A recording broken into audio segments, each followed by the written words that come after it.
नमस्कार, खरी खरी में आपका स्वागत है। मैं हूं मृगेंद्र सिंह। आज हम चर्चा करेंगे मध्य प्रदेश के भोपाल, इंदौर, जबलपुर, मुंबई सहित लगभग 2 दर्जन ठिकानों पर जो आईटी की छापेमार कार्रवाई हुई है उस पर हम आज विस्तार से चर्चा करेंगे। लेकिन चर्चा से पहले हम आपको बताएंगे कि क्या क्या कैसे किस तरह हो। हेल्थ डिपार्टमेंट में जो भी जैसा चल रहा है, पिछले लंबे वर्षों से जो कुछ हुआ वो तो सब जांच का विषय है, लेकिन उसी से जुड़े लोगों के आखिर ये छापे की कार्रवाई क्यों की गई, ये बड़ा सवाल है। क्योंकि जितने भी उसमें सप्लायर थे हेल्थ से जुड़े हुए, चाहे अपन साइंस हाउस के जितेंद्र तिवारी की बात करें या आपके नीलम ट्रेडर्स के राजेश गुप्ता की बात करें या कंथाली ट्रेडर्स के मनोज गुप्ता की बात करें या डिसेंट मेडिकल प्राइवेट लिमिटेड के पाटीदार की बात करें या अमित सक्सेना इनलाइन ट्रेडर्स की बात करें। अब आपको बता दूं कि अमित सक्सेना और मनोज गुप्ता का इनलाइन में है, कितना किसका है, क्या है, नहीं है, लेकिन इस मामले में एक बड़ी कार्रवाई हुई थी। 11-12 करोड़ के गलत तरीके से सप्लाई की तत्कालीन एसीएस मोहम्मद सुलेमानी के खिलाफ कार्रवाई के निर्देश दिए थे। ये सब एजेंसियां हैं जो सप्लाई करने वाले, उन्हीं के खिलाफ एक कार्रवाई की गई। और आईटी में जानकारी काफ़ी दिन से इस पे काम कर रही थी कि किस तरह से गड़बड़ियां हो रही हैं। अब गड़बड़ी हुई नहीं हुई, ये जांच का विषय है, क्योंकि आईटी विभाग के अधिकारी अभी तक इस मामले में कोई मुंह नहीं खोल रहे हैं। लेकिन बताया जा रहा है कि कागजात काफ़ी ज़्यादा मिले हैं जिसमें सप्लाई संबंधित कागजात हैं और अधिकारियों से इनके क्या संबंध थे। कुछ अधिकारियों के बारे में बताया जा रहा है कि उनके यहाँ पैसा भी जाता था, वो भी डायरी में नोट है, लेकिन हम इसकी पुष्टि नहीं करते हैं। जो हमारे सूत्र बता रहे हैं कि अलग अलग शहरों में पैसे डिलीवर होते थे और जाते थे, दिया जाता था, कौन आदमी पहुंचाता था, इसका भी डायरी में नाम लिखा हुआ है।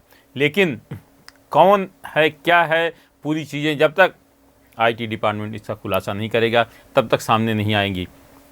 आज आईटी डिपार्टमेंट के कमिश्नर से बहुत प्रयास किया गया लोगों बातचीत करने का, लेकिन उन्होंने इस मामले में कुछ भी बोलने से इनकार कर दिया। यहाँ तक कि मीडिया से कहा, नहीं, मुझे अभी इस मामले में कुछ नहीं बोलूँगा। इस कारण जो अभी खबरें मिल रही, केवल उसी के आधार पर कहा जा रहा है कि करोड़ों रुपए की टैक्स चोरी हुई है। अब टैक्स चोरी किस कंपनी ने कितनी की, ये भी अभी जांच का विषय है, क्योंकि अलग अलग कंपनियां हैं। कुछ लोगों ने 2-2, 3-3, 4-4 कंपनियां बना रखी है।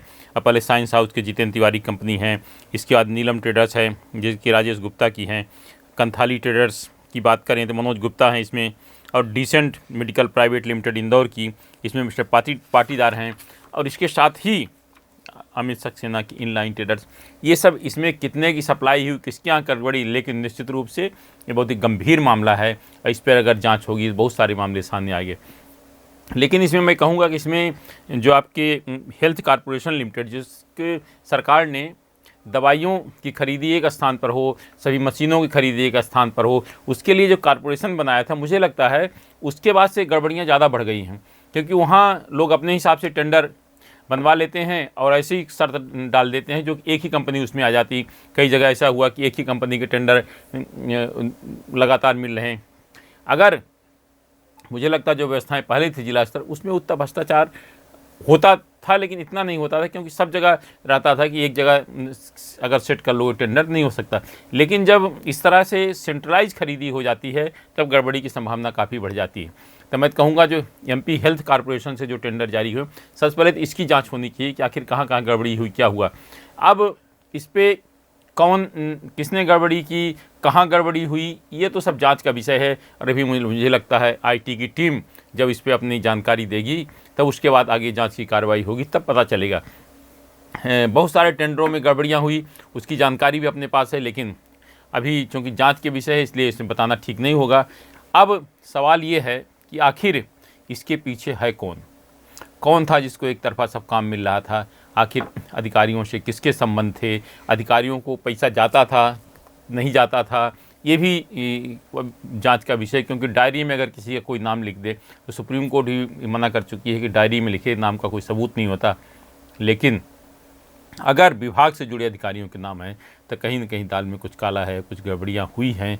अब देखने वाली बात ये होगी कि अगर जब आईटी डिपार्टमेंट अपना डिटेल खुलासा करेगा तब समझ में आएगा कि आखिर इसमें है क्या, कहाँ गड़बड़ी हुई, किस स्तर पर गड़बड़ी हुई और किस तरह से लोग देखते ही देखते करोड़पति बन गए। आप इसमें देखिए जितने भी लोग हैं, एक आध को अगर छोड़ दिया जाए तो अधिकांश लोग देखते ही देखते करोड़पति बन गए हैं कि आखिर उनके पास बड़ा पैसा कहाँ से आ गया।